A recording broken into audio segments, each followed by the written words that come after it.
25. All right, Rob Browne, Brendan Martin here. Got a great lineup. Jordan Davis Hill, 24/7 Sports on Georgia. Going to be batting the leadoff position. Wil Gunter checks in from Columbia, talking South Carolina, what's going on over there. Yancy Porter, Rebel Yell Hotline, will be on with us. And we're going to be talking a lot about what Roman Harper said. Some great stuff last night at the Touchdown Club. But in the meantime, get your phone out, take a picture of your cell phone of this QR code because we're broadcasting live on Twitter, X, Facebook, YouTube, 7 channels. Catch us live or catch us later. So we're going to get into this discussion about, hey, Georgia, the magazines are coming out, Jordan Davis Hill. You're putting out a lot of great content. Talking to you before the show. 4 national championships for the Georgia Athletic Department. So they got to be happy about that. It all starts with football. So, you were at the spring meetings in Destin. There was some takeaways from that we've talked about. But the new NIL, I think this is a pause because there are going to be so many lawsuits on there. Something crazy is going to happen. But first off, thank you for joining us this morning. And what's going on with Georgia recruiting night right now? Is it kind of slow because everybody's having to wait on what they can offer? No, they've been pretty steady this summer. The last few weeks, it seemed like about a recruit or two commit in a week. They just picked up Caden Harris, a cornerback from Tennessee that had been committed to Vanderbilt. But they've been moving right along, and I think that Georgia sort of had a plan in place for post-house settlement life and what they want to pay guys and what they want NIL to look like. So they've been chugging right along, and this has been the busy season. We cover a ton of recruiting over at Dogs 24/7, so there's always been something to talk about. Well, never a shortage of it. And going into this season, the narrative, who's the best team in the SEC? Don't have any divisions anymore. But what are you hearing about summer workouts with Georgia right now? Who all's there on campus? And we don't worry about people being academically ineligible waiting on the clearinghouse anymore. So, have you heard of anybody that's not there yet from that top 3 class? No, not yet. I know they've got several guys in that summer enrollees. One of the guys that I have heard a little bit about, Thomas Blackshear. And Georgia signed 5 high school receivers this offseason, or in that 2025 class. And Blackshear is the last one to make it to campus, but it seems like he's doing good. And the other guy I've heard about in workouts at this point is Ella Mendoza, the guy they got from Army, an outside linebacker, a guy that I think is going to play a whole lot of football for Georgia. Played great at Army, but on one side you got to consider what he's getting ready to face, moving up in the level of competition. On the other side, I don't think you got to worry about an Army player's work ethic. I think he sort of knows what he's signing up for as far as that goes. So good signs early on for a guy that I think is going to be Georgia's starting outside linebacker, and a guy they're counting on to set the edge and to make a lot of plays on this defense this year. Well, you brought in a running back, McCarthy from Illinois. Josh McCray from we got to shout out Enterprise, Alabama. Exactly. Home of the boll weevils. Down there in the wiregrass. But you can't keep them all. And these kids, like, if you're a Florida fan, you're shaking your head all the time looking on these rosters. And, how did Jeremiah Smith get out of Fort Lauderdale? But Nate Frazier's back too. Georgia running back room, traditionally one of the best in the country. By the way, Nick Chubb trying to get back into the NFL, the pride of Cedartown. That, or he goes back and he runs as mayor. You think he'd win? I think it'd be a landslide. I don't think it'd be even close. I think it would be about 98%. The only people that wouldn't vote for him might be some, I don't know, fans of other schools or something. Probably Tennessee. That's Northwest Georgia. It's not too far from the line, so you might have some Tennessee fans. Yeah, and all right. So, but look, the running back room, but the offensive line is going to be the key. We keep hearing about offensive linemen coming in the portal, getting all the reps with the ones, and a lot of them they leave. You need to be there at least 2 years to really build a cohesive offensive line unit. So Georgia, that culture works. So running game should be good, which helps Gunter Stockton early on, correct? I mean, that, along with how Gunter plays, I want to see what this run game looks like because, there were a lot of parts of this offense that were disappointing last season, but that run game was right up there with it. I mean, they finished 15th in the SEC in rushing yards per game. I mean, when have you ever heard of Georgia not being able to run the football? And, they went very pass heavy with Carson last season and trying to make the most of that. But, the combination of the running backs and having several of them hurt, and then an offensive line that really was a letdown across the board. I think that that run game never got where they wanted it, and so they have a big test of replacing four starters on that line. Like you mentioned, they've done a good job. Nate Frazier's back; he was the leading rusher last season. They go get Josh McCray from Illinois. I really like that addition because I think he's kind of more that power back, where Nate Frazier's a little bit more speed. And to see those two combine, put those two together, I really like that. And then Rob, we talk about it on this show quite a bit that Georgia's depth chart at running back is always absurd. I was looking at it yesterday. I think they got 7 running backs on scholarship right now. Just super deep. Cash Jones, the third down back from last year, he'll be back. Roderick Robinson's trying to come back from injury. Bo Walker, the freshman from Cedar Grove, he's done a really good job back in the spring, and I think he's going to play quite a bit. I can keep going. Chauncey Bowen, Dwight Phillips Jr., they have a lot of options. And I think they're determined to run the football better, and I think they have to if they're going to live up to the high expectations this season. Well, and you talked about these guys like Bo Walker, and just back in 2021, I remember you had 13 running backs in the running back room, but 7 right now on scholarship. That's a position where you can come in and play right away. Talk about the offensive line. When you think about the big red wall, think about guys like Broderick Jones and Amarius Mims. Those guys, 5 stars coming out of high school. What was Broderick at Alithia Springs? Yeah, right there on I-20 by Six Flags. I mean, and then you got Amarius from Blakely County down in Americus, Georgia. So in state, about 250 D1 players a year coming out of Georgia. How strong is this year's high school recruiting class? Because Georgia still leans heavily on high school. And then I want to ask you some things I've been hearing about high school recruiting nationally, how much it's changed.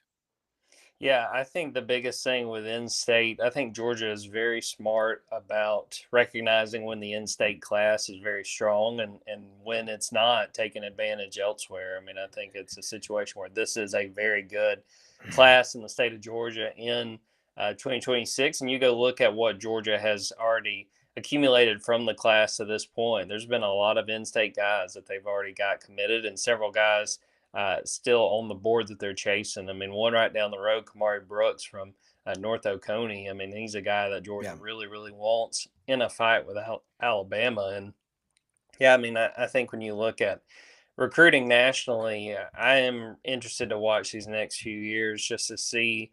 There's all the arguments about how much eligibility kids are going to have. There's been a push for 5 years instead of the 4 that we've had for so long. Does that affect how recruiting looks and what that looks like in addition to the transfer portal? But I think Georgia's feeling pretty good. I give Kirby a lot of credit. When everything changes, there never seems to be any sense of, well, we got to totally change our approach. I mean, there will be tweaks, and I think all good coaches make changes along the way, but I think Kirby knows at this point the way they go about finding talent, scouting talent, and recruiting talent is proven, and they're going to stick with it. And it's led to some pretty good results to this point.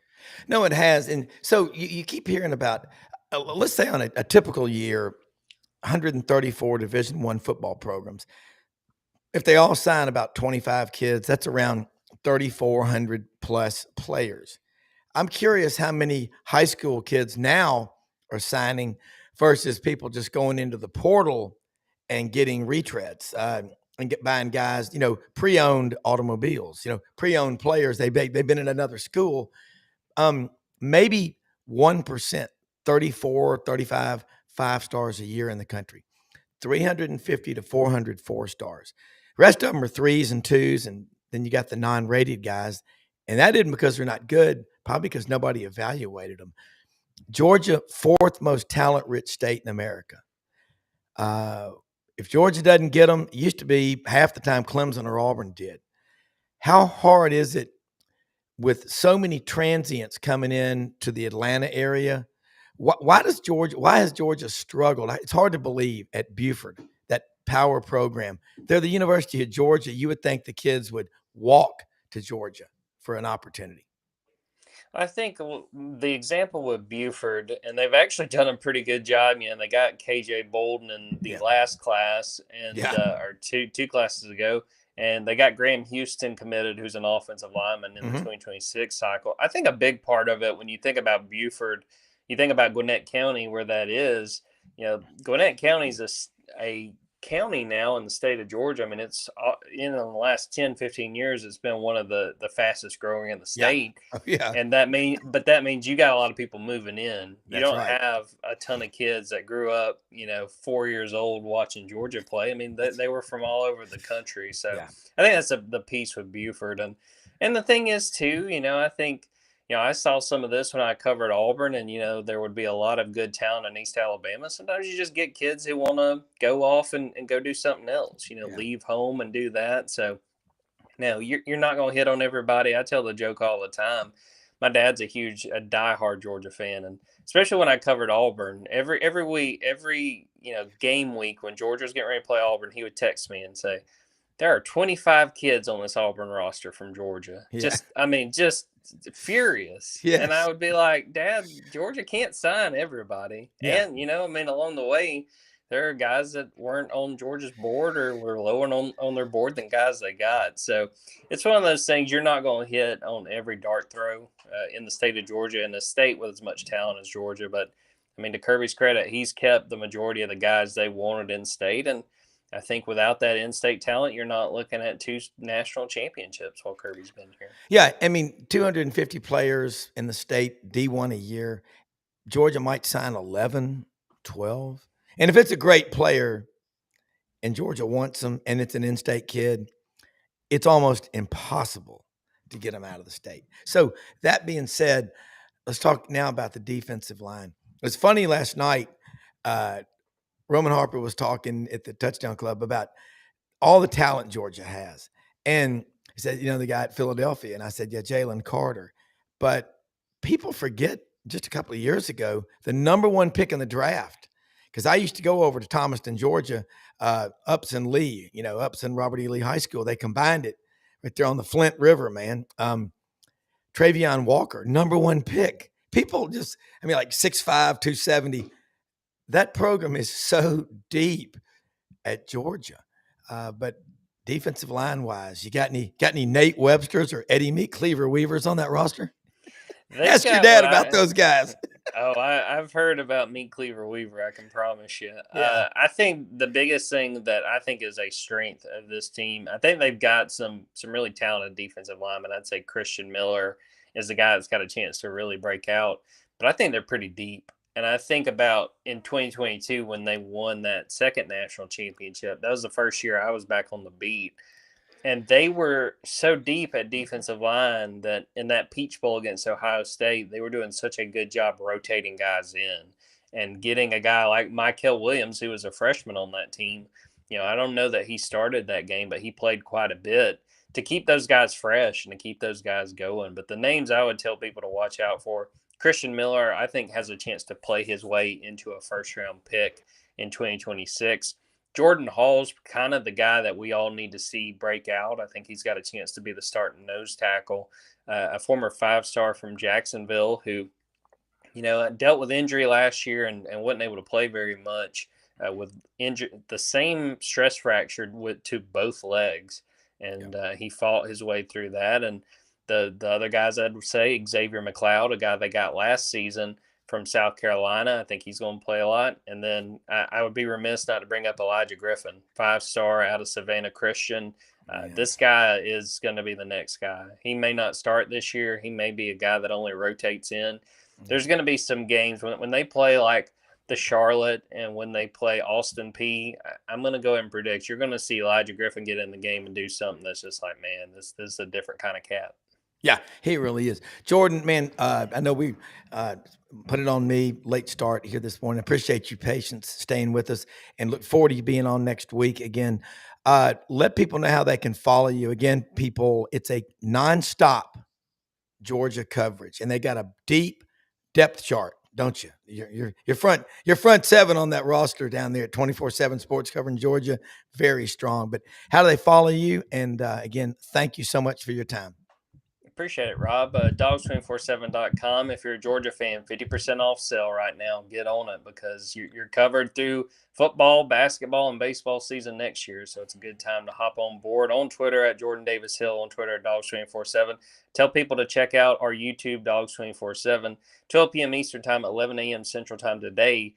Me, Benjamin Wolk, and Kip Adams are going to do a roster draft. We're going to pick players from this Georgia team and have people vote on it and see who they think had the best team. So it's a fun time of year, and I hope people will join us over on Dogs 24/7. Well, it's always nonstop coverage, man. Love it. And media days, less than 4 weeks away. It's just get your credentials in now. Take care, It'll man. be all right. See you, Rob. No. I'm just saying it'll be here, and that's when football season kind of starts, isn't it? Oh, for sure, sure. All right. Thank you, man. Go Dogs. All right. Bringing in Wil Gunter right now from over in Columbia, 107.5. The Game does a great show. It's all over South Carolina early in the morning. Wil Gunter covering the Gamecocks. And, you know, every SEC fan base right now is licking their chops. They're ready for the season to start. And Wil Gunter, again, you cover so much in South Carolina. We had, yesterday talking with Will Vandervoort on Clemson in the ACC versus the SEC, the power struggle that's going on right now, and it's real. Okay, Will, yeah, let's see. Trying to bring Will in here. Hit camera, okay, but and here, there's okay, Brendan. Here comes Will. That There wasn't you me. That was he confused me for a second. I was like, "Do I look like that today? Did I? I thought I was wearing a different shirt." Let me tell you something. I am at fault here. I'm the officer. I will always take responsibility. If I send something to Brendan that needs to be streamed during a show, it can cause traffic chaos. So it's all my fault. So I'm telling you, sorry about that. You did disappear for a second. And I'm like, Brendan's flying the plane, and I'm like going, okay, sorry. It's crazy. Rob, no worries. I don't think the audience understands anything that we're talking about. Well, yes, it's all minutia. Will, Gamecocks, man. I see Lindy's has third team All SEC quarterback. Here's they got Garrett Nussmeier 1, number 2 Arch Manning, number 3 Lenora Sellers. No DJ Lagway in there. Gunnar Stockton. I mean, these guys. They've all got. I think the most proven one, the 2 are Nussmeier and Lenora Sellers. There's no question about that. I heard always give credit where it's due. Chuck Oliver talking and Heath Klein yesterday. You're on that show. And I love that show. Talking about, Lenora Sellers played in 32 soccer games. He scored 25 goals. It's a pretty cool story there. Let's talk about it. Well, yeah, obviously that comes, I believe from the I've been talking about this all morning. Bruce Feldman article. Sorry, I just spent 3 hours talking about Bruce Feldman, and all of a sudden I come on your show and I completely blank on his name. We do that to people. That's what kind of morning it's going right now. Like my phone's going crazy. But anyway, this is interesting, I think. And you mentioned the soccer story and the backdrop of, there was a lot in that article, obviously, the mentioning of a 2-year, $8 million deal, basically to transfer to another school. It talked about, the article talked about obviously his opener against Old Dominion last year, and how that was a really, it was funny. It was bad around here. It was people were very concerned, and what he grew into in the Clemson game. And now you see him being projected, I think, as high as number 2 in some NFL mock drafts. He's on obviously the Heisman board. I mentioned this morning. He's going to get a signature opening game against nothing else. And I think this is important. You talk about like a Heisman, and you think about these things, and I can't remember the exact schedule for August 30th, and I can't remember what that other night game might be, but you're going to have Clemson and LSU, so a Garrett Nussmeier who's going to be in the Heisman discussion, but you'll be competing against some other games on that Saturday, August the 30th. But on Sunday, August the 31st, South Carolina, Virginia Tech is going to, if you love college football, you're going to tune in. You're going to, and if you've heard about Lenore Sellers, you're going to be, well, okay, I want to see what this guy's all about. It's the only college football game at 3:00 on Sunday. You got Miami Notre Dame that night. So Lenore Sellers gets almost the country to himself. Everybody that's any Heisman voter who's heard about this guy, okay, I want to check this guy out. What does he really look like? It's going to be a really interesting opening weekend because of the buildup, especially when you get a Feldman article like that. You see mock drafts, you see some Heisman, all the buildup of the last 9 months. He gets a prime showcase spot at 3:00 on Sunday, August 31st, to showcase who he is. Well, he's big, and y'all beat Clemson 17-14 last year. You are in Columbia, and then you get into the low country. By the way, I love low country stew at the quarter deck there in Hilton Head at that restaurant. That is good stuff. It ain't gumbo. It ain't jambalaya. It's low country stew. I absolutely love that culture in South Carolina. People, upstate, low country, a lot of Carolina fans. Passionate. You won 9 games last year. You won 11 games, 3 straight years under Steve Spurrier. Not many schools anywhere can say that. What are the expectations in your mind and your callers for this Carolina team this year?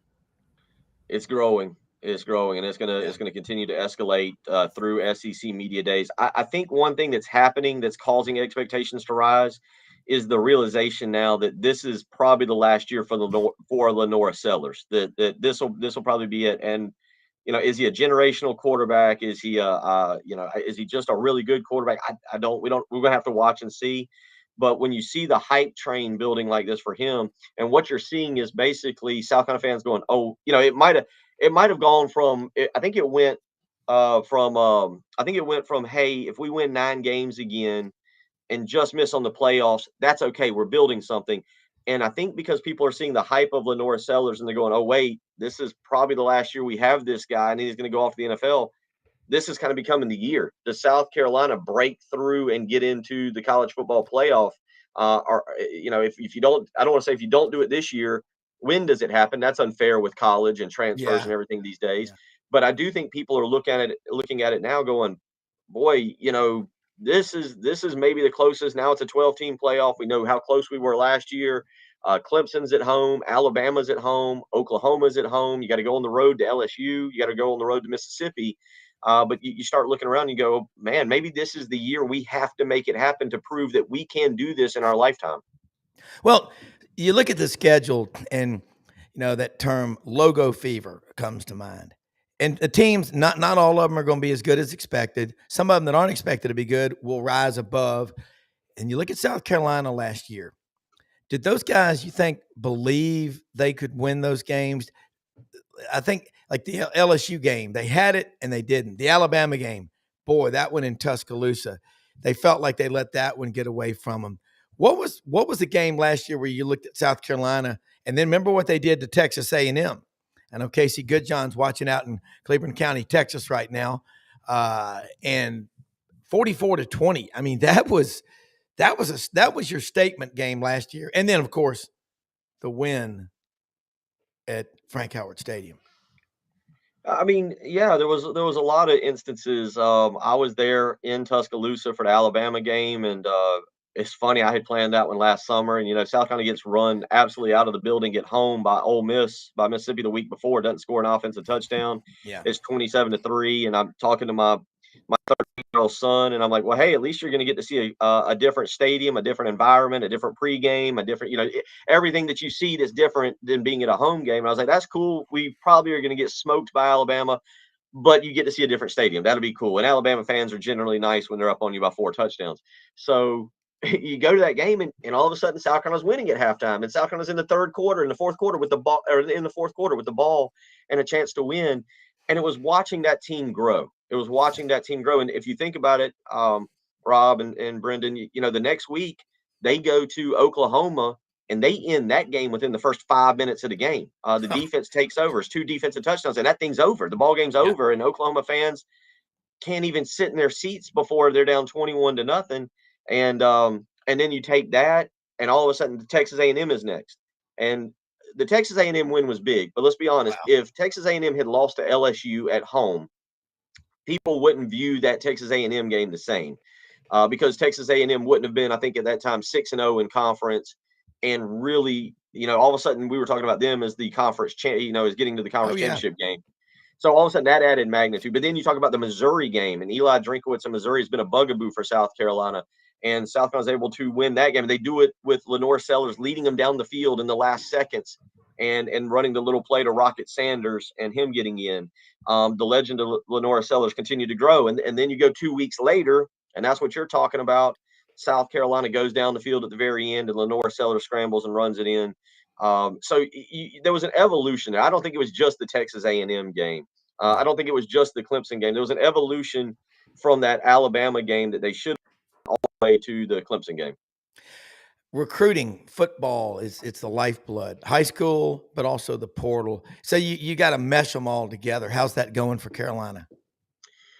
They're being picky. I think Shane Beamer has done a really good job of figuring out how to recruit, and meshing high school recruiting with the transfer portal. They are in on some top end talent. 5-star offensive lineman Darius Gray is a guy who will be on campus this weekend. They had the number 6 quarterback in the country, Landon Duckworth, who's going to decide between there and that's really an interesting decision for him, because South Carolina has a very impressive true freshman in Cutter Woods. They have a top 60 former recruit in Aaron Noland, who was one of the top quarterback transfers in the portal last year, who went to Ohio State and left after 1 year. Auburn's got Deuce McKnight coming in, who I loved. I actually thought he probably was the best quarterback last year. I loved his film. I know South Carolina was on him kind of early, and he ended up committing to Notre Dame and then flipped to Auburn. But it's interesting to see what Landon Duckworth is going to go, because wherever he goes, there's going to be competition. Yeah. Well, the competition, that used to be what inspired these guys. All right, Will, I know you've got to go here in a couple of minutes. Tell people a story about South Carolina that they need to be following and how they can follow you. And thank you more than you know for coming on here and sharing your time with us. We really appreciate it. Yeah, no problem. We'll get this here. It just happened to be I got something at 10:30. I've got to get across town too. But with that being said, the storyline really is going to be the defense. We've talked a lot about that, replacing those defensive players, and we'll address this the next time I come on. Looking at those first 5 games and how it might allow the defense to develop really through the first half of the season, and hoping the offense can hold on. That's really the storyline that we're going to start to dig into as we head to SEC Media Days, is can you replace 5 guys off of that defense that were drafted in the first 5 rounds? That's going to be the big storyline. That is huge. One last thing. You do a great show in the morning. Cole Kubelik, SEC Network, did one of the funniest stories last year. Remember the rooster lady that was dressed up like a gamecock that was on the sidelines up in the stands? Do you remember her? I don't, and I'm very thankful I don't remember her. I do not feel bad about not knowing what you're talking about. Cole loved her. Go back and find Carolina fan. But again, how do they follow you on Twitter and everything else? Yeah, it's at Wil, Wil Gunter, Gunter. And as always, go to our website, go to our radio station website. It's the easy way. You can always download the app, of course, and listen to the app, 107.5 The Game. And you can go to the website and listen anywhere. We always appreciate it, and appreciate people got a text line that people can text into. And so even if you're in Alabama or Tennessee or Arkansas and you're listening somewhere, you can send us a text and join in. You don't have to call in. But we're in that time of years. We're less and less to talk about, but we're finding our way through. Never a shortage on this show, man. Be careful. Have a great day. I love it. Take care. All right, you bet. All right, Yancy Porter going to check in with us in just a minute from the Rebel Yell Hotline. That's Monday nights, Sports 56 WHBQ in Memphis and all over Super Talk, Mississippi. And Rodney Orr will be back with us in a few weeks. This is just a month where it's a crazy schedule. He has 11 grandchildren, and he's just a busy man. in the month of June. But he'll be back with us from Tighter Insider. But Brendan, it was interesting last night getting the chance to talk to Roman Harper about DJ Lagway, about this SEC race. I think that, and I was listening to your dad's show, the Buddy Martin show, on the way back from Memphis last night. You look at these, look at these rosters and these quarterbacks coming in to the league. People say, well, they don't have that much experience, or they don't have any experience. It's hard to have a really good quarterback stick around on the roster now. But it's also, look at Lane Kiffin. He's pretty good at this, about delaying naming a starter unless it's just painfully obvious. Jackson Dart was one such quarterback. So Yancy, Porter, how things down in Oxford right now, Lafayette County. How do you pronounce it down there, y'all locals? Lafayette. Okay. All right. Lafayette. Just like Lafayette. Lafayette's the way you said if you're in the Bayou State. That's right. Hey, now keep in mind, when I worked down in Columbus, Georgia for News 3 on your side, WRBL TV, I'd do a story in Buena Vista, Georgia. I called it Buena Vista, and they were going, Brown, you are in the South. It's Buena Vista. And some of the folks down there call it Buena Vista. There's an R on the end of there, I think. Can we get an R for $50? How you doing, man? I'm doing great. Up in Branford, Missouri for my girls' national dance competition. So she's got her solo acts in about an hour. So excited to see her. You wouldn't believe my friend Jeff Heimbach, his daughter, she's big into the volleyball circuit. So he spends most weekends watching, 8 to 10 hours of volleyball. You know who he keeps sending pictures of right there? It's crazy. But remember Jimmy Page from Led Zeppelin? He's got, I think, a relative, maybe it's a granddaughter or something in Memphis, but he keeps going, Brown, he's back. And it's like, it's pretty obvious, so you never know who you're going to meet, man. But no doubt. Hey, you wait till they're older, like mine. I mean, not that they're old, but you'll long for those days of the practices and the sports. And I know it. But this is, what do they call the salad days? No, these are hotty toddy times. Hey, Michael Brennan, great friend of mine in Memphis, every morning sends me hotty toddy. So you, Chuck Rounsford, Gordon Ford, Harry Harrison, Gary Darby, do that great show. Money. Let's talk Ole Miss. Batter up, swing. Let's talk some football or whatever's on your mind. Yeah, I mean, look, it's kind of a bitter pill with the baseball season the way it ended there, and so I think after the World Series is over, Ole Miss fans will start turning their attention to football. But right now, everybody's still into the baseball portal and what's going on there. But look, football pays the bills for everybody, so we'll talk a little bit of football. I think right now, all the freshmen reported there in late May.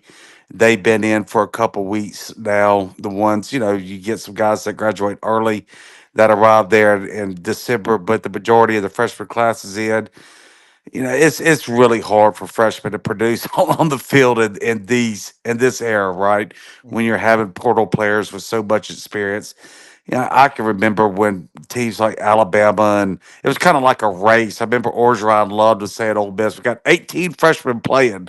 That was always a real sales pitch for incoming freshmen to talk about how many of your freshmen play. But let's be real, they're going to be mostly upperclassmen. But I think they really like the way that the portals have gelled on the team, not only from a physical standpoint, but from just meshing from a chemistry standpoint with the returning players. I mean, this is a lot of new. I mean, they've got 16 new starters out of 22. You can do the math there on this year's team. So it's more turnover than even with Lane that goes portal heavy every year. This is more turnover than usual for him, but they think they really hit on their evaluations with these transfer portal guys. They really love Austin Simmons, the quarterback, leading the way there. But look, it's going to come down to those key moments of with Simmons. What kind of plays does he make with 2 minutes left, and you're tied or down three, up three Yeah. with the ball, right? At Georgia, those are the moments that will define the season when it all comes down to it. Yeah, I want to flip back, and Brendan's right. We want to talk baseball, and you mentioned it. Ole Miss been to 8 super regionals, I think, under Mike Bianco. Yeah. But I mean, your program's in great shape. Damn it, you want to win it. You won it all in 22. Your thoughts on right now? How Well, about that? Yeah. I think the biggest thing is that everything comes down to roster construction and how much money you had to put that roster together. And Mississippi State made a big investment there, and O'Connor there from Virginia, and they've about quadrupled their NIL and I guess revenue sharing, what you're going to call it now, but what they spent on their roster last year, and Ole Miss has decided to do the same. I think they're both are going to be up there in the $4.5 million range next year, which is going to put them up there with anybody in the country. Now, maybe not the LSU's, with Mariucci Bats in Tennessee with Top Golf. Well, obviously with Tony's ownership there in Top Golf. So, but they're going to be as competitive as anybody in the country as far as being able to spend the money to put that roster together. So I think you're going to see both Ole Miss and Mississippi State. And Ole Miss had a fantastic year this year. They're just one hit away from probably making the World Series. But I think next year's roster, you're going to see much more talented. Same with Mississippi State. Both the Mississippi programs, I think, going forward these next couple of years, you're going to see a big rise in both programs. All right, Yancy, let's tap into that brain of yours, into your noodle, because you're very smart. LSU and Arkansas still alive in the College World Series. Yeah. How about that? How about that? 19 Ks. Yeah. Arkansas pitcher Yeah. yesterday, and a LSU game still not. They're going to crank up at 10 o'clock Central this morning. But your thoughts on Omaha? You know it well. Yeah, I think right now it's really setting up for a Coastal LSU showdown. And I'm going to go with a surprise here. I'm going to have Coastal winning it all. They did it, I believe, about 6-7 years ago. Really like the 1-2 punch they have on the mound. I don't think LSU has that 2 punch, right? I think they got that 1 punch on the mound, but I don't think they're quite as dynamic with the 1-2 punch on the mound. That's why I'm going to give the nudge there to LSU. Now, Arkansas, you cannot, you cannot discount them. But man, when you lose that first game and you add 2 games, that Ole Miss went through that when they lost game 1 of the regional, right? It's 2 sets of 4 quads in the World Series. So you lose that first game, it adds 2 games to your regional. It's just really hard to overcome that. It is. We saw the coach of Coastal Carolina telling people how to properly pronounce the name. Okay. Well, yeah, and it's the coach of Coastal Carolina is going to be a multi-millionaire after this year. Yes. I'll assure you that. Yeah. What a great team he's put together there, and Coastal is one of those schools. That's going to be the fun thing about revenue sharing now, right? Yeah. You get that $20.5 million that you can invest. Doesn't mean you have to, but if you want to be competitive in college athletics, you're going to have to invest that in your rosters.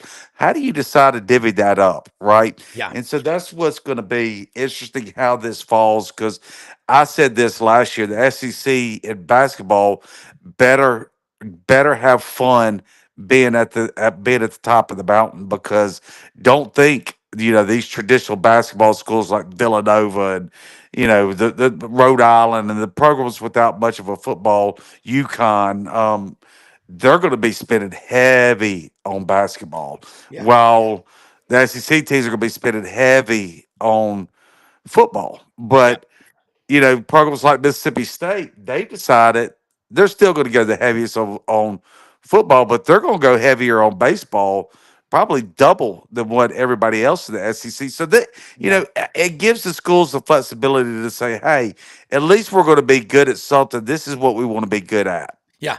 Well, RIP Roy D. Mercer, but if Roy D. Mercer were alive and he'd have been at that press conference about how to pronounce Coastal Carolina, by God, it's the Coastal Carolina Chandeliers. That's who it is. I tell you, by God, my wife Sharon Jean's got a big one right there in the lobby of our double wide out there. By God, but Coastal Carolina. I remember talking to Butch Thompson on this show going into that matchup. He said, they've won 21 straight games. And he talked about those three pitchers they got with really low ERAs. Yeah. They're just a good team. I mean, it ain't luck.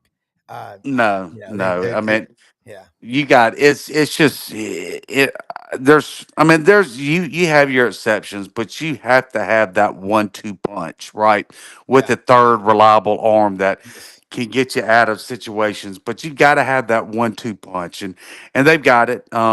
Again, I don't think LSU has that two punch. I think they got a really solid two, but not a punch. He's not an ace, and I think Carolina's got two aces, arguably maybe even three. So that's why I'm going to tilt to them. They're well constructed. It's going to be a hell of a week or the next 10 days to watch. And look, Arkansas is probably, honestly, the most talented team from top to bottom. But Yeah. again, when you lose that first game and you got to pay two extra games to get out of your quad, it gets hairy. Yeah. It's just, look, one of our guests last week made a great point, a lot of takeaways.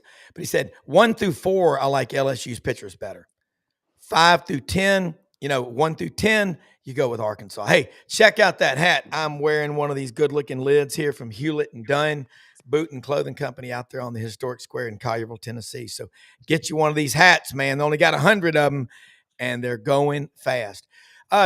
Yancy, when you look at LSU and Arkansas, UCLA, and Coastal Carolina, we got 6 different conferences being represented in the College World Series in Omaha. So it's big. And then you look at a program like Ole Miss, which has a waiting list of season ticket buyers. They're really building something special. Mike Bianco's a young guy. Remember they had the shovels out. They had the ladies singing funeral dirges at his graveside, and then he ups and wins the national championship as the last team selected.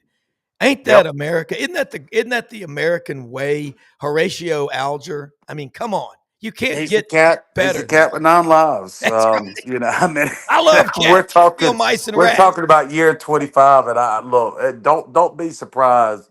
They already had him out the door at year about what 20, and now we're at 25. Don't be shocked if one day down the road we're talking about this is the 40th year he's at Ole Miss. It very well could happen. I really like they've gotten off to a bang up job in the portal so far and picked up 2 dynamic pitchers, one really power outfielder. I think again, and there's nothing like your in-state rival to kind of give a foot in your booty and say, hey, let's go, or you're going to get left behind. And states decided to make a big investment into their baseball program, and Ole Miss certainly is not going to want them to outdo them. No. And I was talking to Dean Wingo last night, who commutes from Starkville to Memphis every week, and talking about that big investment, what they did in baseball. I mean, you get the pitching coach from Wake Forest, too. That's huge. I'll say hello to Robert Jones, R&L Transportation, Hot Shot Trucking in Truman, Arkansas. A big Notre Dame fan from Indiana, lives down here in the South now. Thank you for watching. Go Irish. Yancy, all right, back to no, real quick, one more, and I'm going to go back to some Ole Miss football. Okay. Who do you think's going to win the whole thing? And it's a grind. You could be out there for 12 days in Omaha, and there's very little shade. There's no shade. There's very little wind. And remember those Westerns when they used to bury people, the Comanches or the Apache, they'd bury you in the sand in the desert up to your head. And then they would peel off your eyebrows and your eye, and your eyelashes or whatever men have, and you would just bake in the sun. Is that what happens in Omaha? It is, man. It is a brutal heat out there. I don't know what it is about it, but Omaha just, they say dry heat is not as hot. I beg to Come on. differ. Yeah, I've learned that in Scottsdale one time when I was running without my shirt about 20 years ago, and I felt like the sun was piercing my skin. I was like, I thought this dry heat wasn't supposed to be as bad. No, that's It's not not true. humid.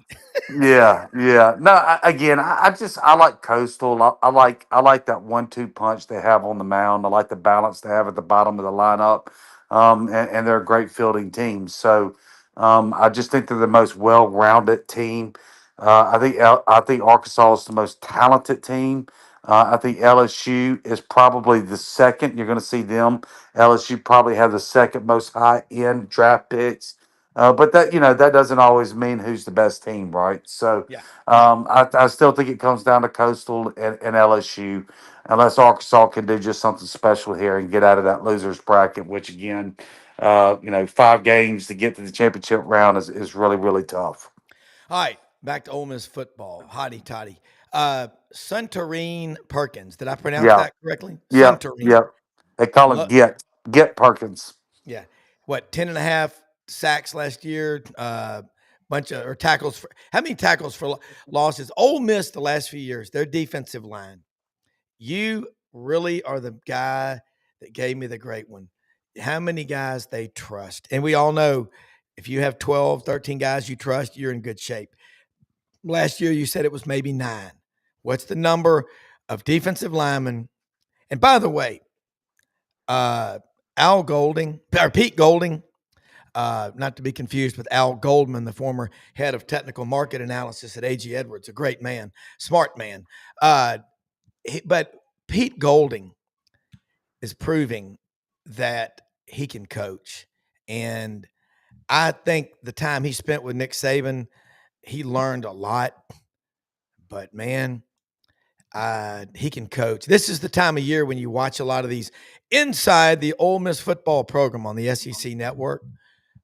Talk about him and the defense that he's got coming back.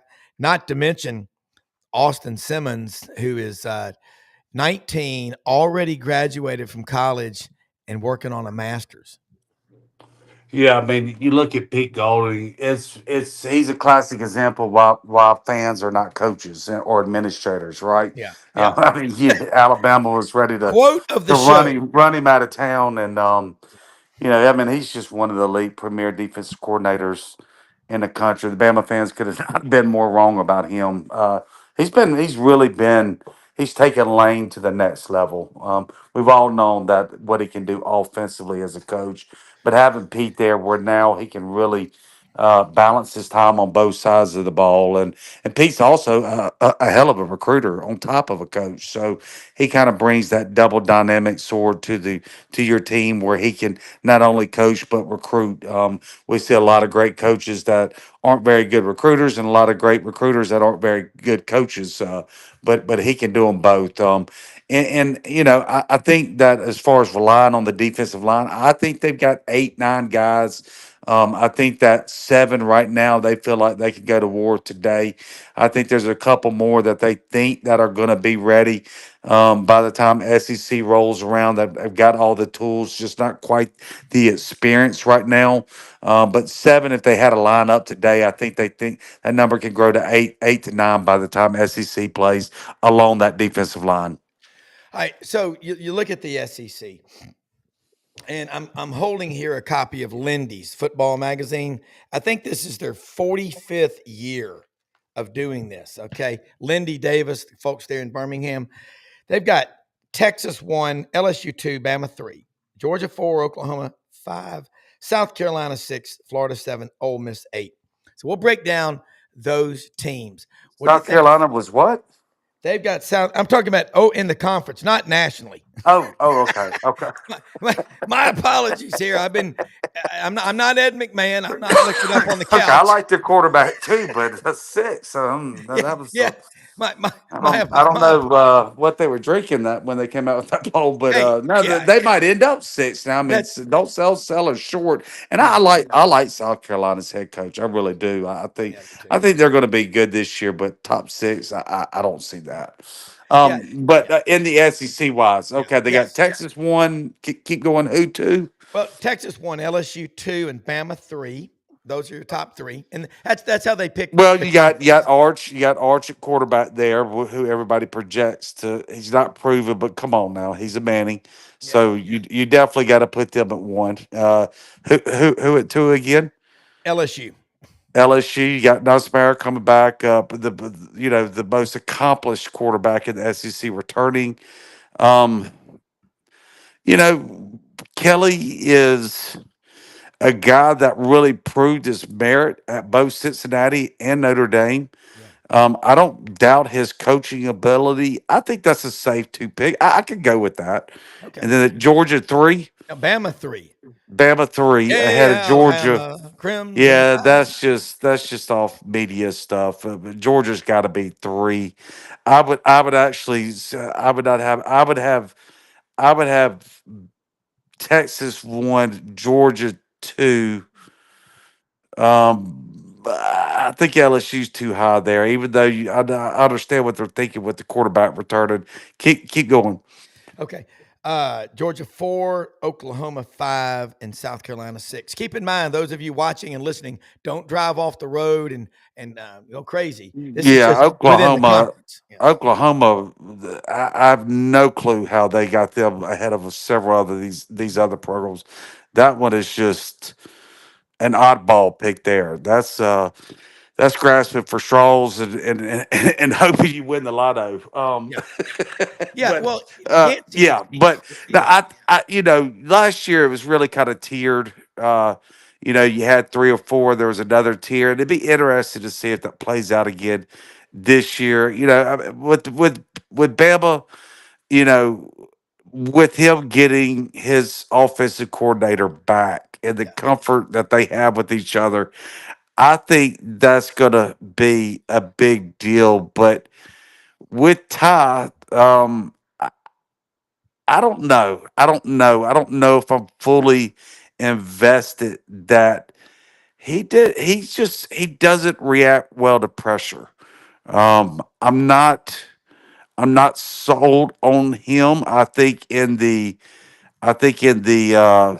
I want to say preseason games, but the non-conference games against the Slippery Rocks, I think he'll look like Heisman material. I want to see what he does when he plays against the big boys. Yeah. I usually look at the top 3 or 4 games you play against the best teams. And, and speaking of momentum and all, I mean, Florida recruiting right now in football. Florida, Oklahoma ahead of Florida, South Carolina. Look, Florida is the most overlooked team in the country this year. I mean, I could put a real argument that Florida should be number 2. Yeah, you could. Because now Texas, the Sark, his coaching, he's got a Manny's been, this isn't like he's a true freshman. The guy's been, nurtured and tutored for 2 years, just like Simmons has for Ole Miss. Yeah. I understand that. They're well-rounded. They're a greased old machine. Georgia, they're going to be up there regardless of a new quarterback, period. Those 2. And then I would have Florida 3rd behind those 2, even ahead of LSU. I really like the speed on Florida's defense. I love the way that team was coming together at the end of last year. And obviously that quarterback's a dynamic quarterback that can make plays with his feet and his arm. I think Florida's the most overlooked team in the country. Yeah, I got them winning 10 games this year. I had them winning 8 last year. People laughed at me. I was ridiculed. I was ostracized. I was told I was insane, crazy. But you know what? They won 4 of their last 5 games. DJ Lagway is the difference maker. You're right. And, you look here, they got Ole Miss 8, Auburn 9, Missouri 10, Tennessee 11, A&M 12, Arkansas. Tennessee 11? Yeah, in the conference. Yeah. That's way too low. Yeah, A&M 12, Arkansas 13, Vanderbilt 14, Kentucky 15, and Mississippi State 16. There's movement in the aisles here at Scott Field in Starkville, Mississippi. The sonic drive of the game. My ride home to Tupelo. It was an ugly one here tonight in Starkville. But Look, Yeah, I think it's going to be a I'm wild year. fascinated with Auburn. Yeah. Freeze knows he has to get it done this year, but gosh dog it, he's still got to go in with another new quarterback, right? Yeah. That's tough when you're in that make or break year, and he probably is, to go in with another new quarterback. Now I know he's a highly transfer, guy from there from Oklahoma, and I know, I love the kid that they signed out of Mississippi, in high school. But let's be honest, he's going to need a little time. But Yeah. that's tough to have all that pressure with a new quarterback in the system. But I think, I mean, look, when the chips are down, phrases like Bianco, he's got with Cap with 9 lives. Yeah. Don't discount Auburn this season. Yeah. They'll be very fun to watch. I think they will be, and I don't think he's not going to be fired unless they go 0-12. I mean, I just don't Right, think that. right. Well, but And you know how the Auburn fan, and I it know him. does what he has going for them is Alabama, right? When they're winning those championships, it makes the Auburn fans do crazy things. So Yeah. maybe Alabama taking a little step backwards will let them Yeah. And have a little sanity. Yeah, and it'll be a fun year. We got a couple of minutes, and we're about to have to wrap up. But I'll say this: It really is. I mean, you're looking at 12 teams there that legitimately, could win really big in my eyes. Yeah, and Roman Harper talked last night about Tennessee. He goes, 7 wins maybe. He goes, he doesn't like the turnovers that Aguilar has. But you know what? If they'd had him there in the spring, instead of Nico stealing all the reps with the ones at quarterback, it'd be a different deal. This is why this portal crap has to be fixed. Yancy, all right, tell people how they can follow you, and I'm going to come back and say something about sponsors, and we'll be out of here. But awesome stuff. Again, thank you more than you know. And I'm looking forward to coming down there in the next week or two, going to the Tallahatchie Grill in Oxford. And they better have the gumbo. They better have the gumbo for you. Better have that gumbo. I love gumbo. Boy, do I do too. Just at Yancy Porter anywhere on social media. And then you can listen to us on your local Super Talk station there in the state of Mississippi, or Dutch WHBQ in the state of Tennessee on Mondays from 6 to 7. All righty. Hotty toddy. Mike Brennan says hello. Take care, man. Have a blessed day. You do too. God bless you. All right. They say something. I'm wearing this here hat. Brendan put that QR code up there on the screen. They got 100 of them in yesterday. These are this waxed canvas front with a patch. I think J.M. Huffman, the big fella, designed them out there. They're open Monday through Saturday, as they say in the South, 10 a.m. to 6 p.m. All kind of cool stuff out there. 75% off rack out front. As it gets hotter, that stuff's disappearing. Filson luggage. Get in there and check out all this Filson luggage. They got STS, Duckhead, STS luggage for men and women. Just thousands of pairs of boots. By the way, the Live in the Boot Room concert Saturday night, Brendan, 130 people in there on top of each other to hear the Park Hillbillies. It's a big time, really good band. Hey, so Hewlett and Dunn, get out there on the square. Filson, Barber, and I'll tell you something else. They got these short-alls. They're like overall shorts in camo, blue, and khaki for the ladies. And I got Audrey some rain boots yesterday. HewlettandDunn.com. They'll ship anywhere. Landers Ford. Saw Brad Bellamy last night at the Touchdown Club.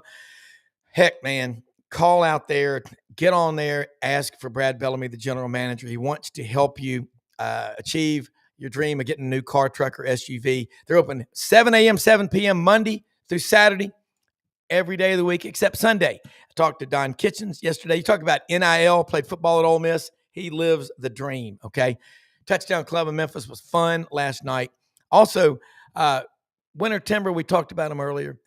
Now's the time to be getting ready for deer season. If you ain't doing it now, it ain't going to happen. Come bow season, come deer season for muzzle loader, for all that.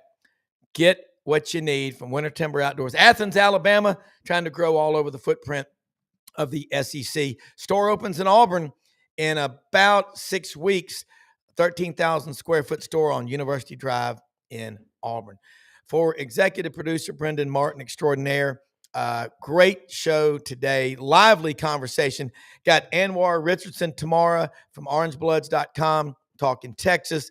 Some more guests like Dudley Dawson, Hogville.net, Vince Ferrara, sports animal in Knoxville.